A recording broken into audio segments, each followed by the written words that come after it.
Hello and welcome everyone to VV studies. आज हम entrepreneurship development management का एक नया टॉपिक पढ़ने वाले हैं जिसमें कि हम एमएसएमईज़ के बारे में पढ़ेंगे। एमएसएमईज़ मतलब कि marginal small and medium scale enterprises. Basically अगर हम इंडिया में अगर हम जॉब सेक्टर देखें तो अगर हम एमएनसीज़ को अलग कर दें, MNCs generally large scale companies में आ जाती हैं और इसके अलावा जो इंडियन एंटरप्रेन्योर्स हैं, बेसिकली जब अगर हम एमरजेंस की बात करें कि कब इंडिया में इंडस्ट्रियलाइजेशन स्टार्ट हुआ, so that was the period कि वो 91-92 में स्टार्ट हुआ था। और अगर हम उससे प्री टाइम की बात करें, प्री एलपीजी की बात करें, दैट इज 1990 से जो पहले की बात थी, तब इंडिया में एमएनसीज नहीं थी, बेसिकली ज़्यादा लार्ज स्केल इंडस्ट्रीज नहीं थी उस टाइम पे। मेनली अगर हम बात करें तो टाटा एक बहुत बड़ी कंपनी थी, बट अगर हम रिलायंस की बात करें तो रिलायंस भी उस टाइम पे बहुत बड़ी कंपनी नहीं बनी थी।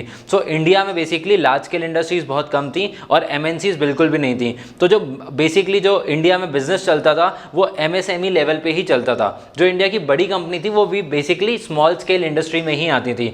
और लेकिन जब 1992 में जब एलपीजी लॉन्च हुआ, जिसके थ्रू इंडिया में प्राइवेटाइजेशन इंक्रीज हुआ, तो बहुत सारी इंडियन गवर्नमेंट कंपनीज ऐसी जो कि प्राइवेटाइज हुई। और मेन चीज़ उसमें है ग्लोबलाइजेशन आने की वजह से इंक्रीज हुआ इंडिया में कंपटीशन, जिसकी वजह से काफ़ी सारी एमएनसीज ने इंडिया में आके अपना मैन्युफैक्चरिंग स्टार्ट करी, किसने अपनी सर्विसेज स्टार्ट करी, बेसिकली अलग अलग बिजनेसेस सेटअप करना स्टार्ट करे और फिर इंडियन मार्केट में उसको कम्पीट करने के लिए अपनी कंपनीज को बढ़ाना स्टार्ट किया। और वो मेनली उनके प्राइवेटाइजेशन से था। बट फिर लेटर उन्होंने ये चीज़ रियलाइज़ करी कि है ना, ऐसे एमएसएमईज धीरे धीरे करके बंद हो जाएंगी, बिकॉज बड़ी कंपनीज का बहुत ज़्यादा फियर्स कंपटीशन है, उनके पास में टेक्नोलॉजी है, मार्केट शेयर है, कैपिटल है, सबसे इंपॉर्टेंट, तो वो बहुत ज़्यादा फियर्स कंपटीशन दे रहे हैं, जिसकी वजह से एमएसएमई सर्वाइव नहीं कर पाएंगे। तो गवर्नमेंट ने फिर स्टार्ट किया कि उन्होंने सब्सिडीज़ देना स्टार्ट करी, कुछ ऐसे ऑफर्स वगैरह लेकर आए जिसके थ्रू एमएसएमईज कंटिन्यूसली प्रमोट हो। तो एमएसएमईज 92 से प्रमोट नहीं हो रही थी, basically it was started in the year 1996 और फिर धीरे धीरे उसको प्रमोट किया गया अलग अलग स्कीम्स के थ्रू। सबसे जो लेटेस्ट स्कीम है that is basically make in India campaign. उस कैंपेन के अंदर बहुत सारे अलग अलग सब्सिडीज और प्रमोशंस दिए जाते हैं अलग अलग सेक्टर्स को। अब क्या क्या कैरेक्टरिस्टिक होते हैं कि एमएसएमई के, सबसे पहले कोई एक इंडिविजुअल, बेसिकली हम एंटरप्रेन्योरशिप की बात करें, कोई भी बिजनेस है वो जनरली सोल प्रोप्राइटरशिप ही होता है, एक इंडिविजुअल से स्टार्ट होता है। और एक बिजनेस तो एक इंडिविजुअल ही होता है, उसको किसी पर्सन के साथ में कोरिलेट नहीं किया जाता है। बट जरूरी नहीं कि सोल प्रोप्राइटरशिप ही हो। यहाँ पे हमने जॉइंट हिंदू फैमिली देखा है, हमने पार्टनरशिप्स देखे हैं, हमने जॉइंट वेंचर्स देखे हैं, तो अलग अलग फॉर्म्स ऑफ एंटरप्रेन्योरशिप भी हमने देखा है। Next is operational flexibility. यहाँ पे एक पर्सन के हाथ में ना, क्योंकि गवर्नमेंट स्कीम्स काफ़ी मिल जाती हैं तो रिस्क कम हो जाता है, जिसकी वजह से इंसान अपने मतलब कोई भी जो बिजनेस पर्सन है वो अपने ऑपरेशनल एक्टिविटी को चेंज कर सकता है। फॉर एग्जांपल उसने 6 महीने कोई एक पायलट प्लांट चला के देखा, अगर उसको लग रहा है कि 6 महीने एक पर्टिकुलर बिजनेस रन नहीं कर रहा है तो फिर वो पिवट करके दूसरा कोई सामान उसमें स्टार्ट कर, कोई दूसरा प्रोडक्शन स्टार्ट कर सकता है, मैन्युफैक्चरिंग स्टार्ट कर सकता है। Next is low cost of production.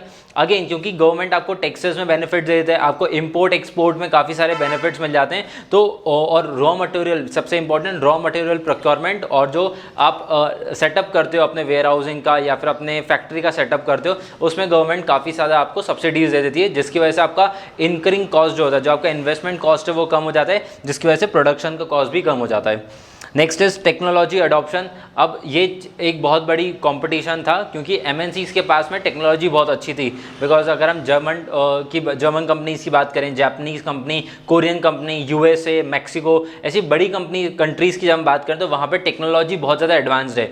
In India को अगर उन कंट्रीज़ के साथ में कम्पीट करना था, जैसे कि अगर हम रिसेंट में भी अगर हम बात करें तो स्मार्टफोन टेक्नोलॉजी ऐसे तो वो कंटिन्यूसली कम्पीट नहीं कर पा रही है। बट अगर हम बात करेंगे ऑटोमोबाइल्स की, तो ऑटोमोबाइल्स उनके साथ अच्छा, ऑटोमोबाइल्स मतलब अच्छी टेक्नोलॉजी है, वो कम्पीट कर सकते हैं। हम बात करेंगे टेलीकम्युनिकेशन की, तो वो भी कम्पीट कर सकते हैं। सो बेसिकली इंडिया में कुछ ऐसे सेक्टर्स हैं जो कि कम्पीट कर सकते हैं, कुछ ऐसी टेक्नोलॉजीज़ हैं जैसे कि ईवी टेक्नोलॉजी, वो भी बहुत ज़्यादा एडवांस नहीं हुई है, तो उसके एडवांसमेंट के लिए गवर्नमेंट और ज़्यादा सब्सिडीज़ दे रहा है ताकि आप रिसर्च एंड डेवलपमेंट कर पाओ और वो टेक्नोलॉजी को बिल्डअप कर पाओ। Next is innovate export. अब जैसे इंडिया का फिस्कल डेफिसिट है वो हमेशा इंक्रीज होता गया पिछले का, अगर हम 1960s से बात करें तो कंटिन्यूसली ट्रेड डेफिसिट हमारा इंक्रीज हुआ है। अब ये ट्रेड डेफिसिट को कम करने के लिए, बैलेंस ऑफ पेमेंट को बनाने के लिए हमें एक्सपोर्ट ज़्यादा करने पड़ेंगे। तो एक्सपोर्ट ज़्यादा करने के लिए इंडियन एमएसएमईज को ओरिजिनेट होना पड़ेगा, बिकॉज जो बाहर की कंट्रीज इंडिया में आएंगी वो जनरली इंपोर्ट ही करेंगी, मतलब हमें इंपोर्ट करना पड़ेगा rather than exporting our product. तो इसमें अगर हम रिसेंट एकदम डिस्कवरी देखें तो इंडिया की जो ऑयल रिफाइनरीज हैं, बेसिकली इंडिया के पास ऑयल नहीं है बट ऑयल रिफाइनरीज बहुत सारी हैं, चाहे वो रिलायंस की हो, एचपी की हो, IOCL की हो, इतना ज़्यादा हम ऑयल रिफाइनरिंग कर रहे हैं कि आज हम यूरोप के सबसे बड़े एक्सपोर्टर बन चुके हैं। सो ये हमारे जो ऑयल रिफाइनरी, जो क्रूड ऑयल को हम रिफाइन करके जो बेच रहे हैं, दैट इज़ अ की prominent in the recent states. But oil हमारे पास नहीं है, ऑयल भी हमें किसी दूसरी कंट्री से प्रोक्योर करना पड़ता है। तो रिसेंट ईयर जब रिसेशन चल रहा है, जब यूरोप में एनर्जी क्राइसिस चल रहा है, तब ये वर्क कर सकता है। बट अगर हमें आगे जाके भी हमारे एक्सपोर्ट्स को इंक्रीज़ करना है तो हमें इंडिया में मैन्युफैक्चरिंग स्टार्ट करनी पड़ेगी, जिसके लिए हमें टेक्नोलॉजी की ज़रूरत है। सेकेंडली, इससे क्या फ़ायदा होगा कि हाई एम्प्लॉयमेंट जनरेशन होगा। जो इंडिया में ब्रेन ड्रेन होता है, इंडिया से लोग बाहर जाके काम करते हैं, तो उनको वो चीज़ नहीं करनी पड़ेगी अगर आप इंडिया में ही नए बिजनेसेस स्टार्ट कर दोगे, जिससे कि एक तो स्टैंडर्ड ऑफ लिविंग भी अच्छा हो जाएगा और लोगों के पास रोजगार होगा, तो उनको बाहर नहीं जाना पड़ेगा काम करने के लिए। And the last is regional imbalances. Rural और अर्बन में बैलेंस बनेगा कि हर जगह आप इक्वली आप इंडस्ट्री सेटअप करो, and at the same time इसकी वजह से इंटरनल माइग्रेशन भी कम होगा और एक्सटर्नल माइग्रेशन भी कम होगा। Next, coming on to the problems की क्या फेस कर रही हैं MSMEs रिसेंटली, तो सबसे बड़ी प्रॉब्लम है फाइनेंशियल की।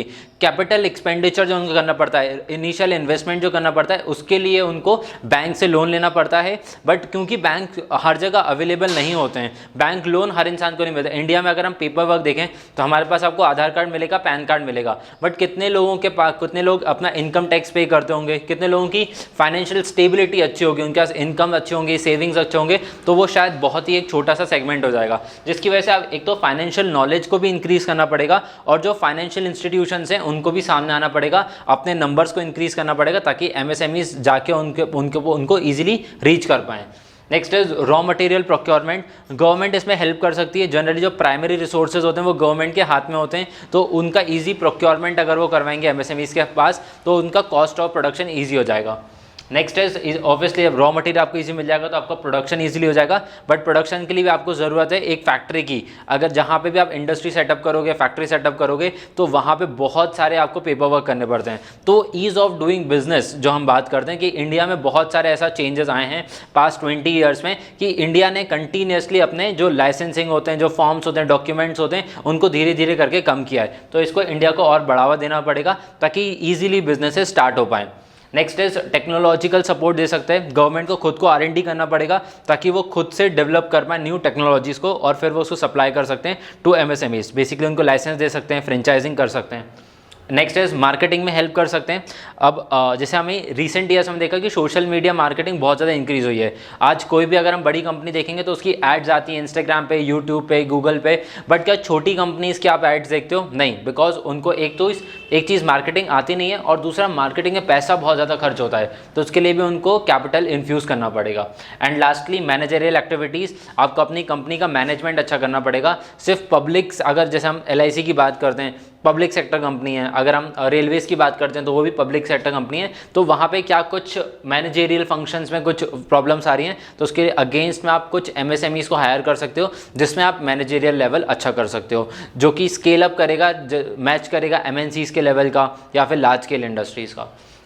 Now coming on to the MSME market development assistance. जो हम बात करते हैं कि ये सारी प्रॉब्लम्स हैं, इन सारे प्रॉब्लम्स को कोप अप करने के लिए गवर्नमेंट ने कुछ असिस्टेंस निकाले हैं। अब ये जो MSME के प्रोग्राम्स होते हैं वो under the ministry of commerce आता है। ऑब्वियसली बात है, अगर आपको बिजनेस इंक्रीज करना है तो वो मिनिस्ट्री ऑफ कॉमर्स के अंदर ही आएगा। और इसमें जो सबसे बड़ा ऑर्गेनाइजेशन जो रोल प्ले करता है दैट इज SIDBI।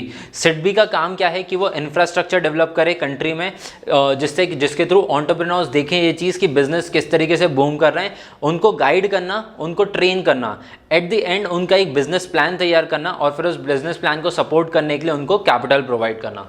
अब ये जो मिनिस्ट्री ऑफ कॉमर्स है, ये तो बेसिकली हमारी मिनिस्ट्री हो गई, उसके अंडर एक ऑफिस बना के रखा है, office of DC, that also comes under MSME।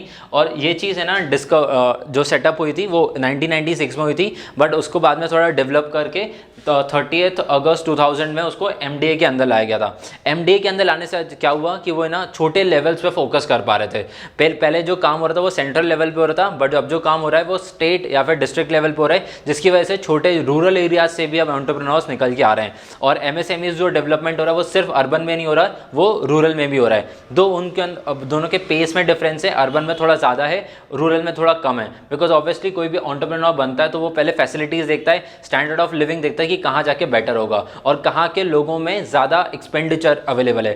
For example जैसे हम बात करेंगे मुंबई जैसी सिटी की और एक छोटे से गाँव की, तो ऑब्वियसली मुंबई की पेइंग कैपेसिटी ज़्यादा है। तो कोई भी बिजनेस करता है तो वो सोचता है कि मैं ऐसी सिटी में जाके अपना बिजनेस सेटअप करूं जहां पे लोग ज़्यादा पैसा खर्च करते हैं, जहां पे उनके एक्सपेंडिचर ज़्यादा है। So I hope this video was clear to you on MSME।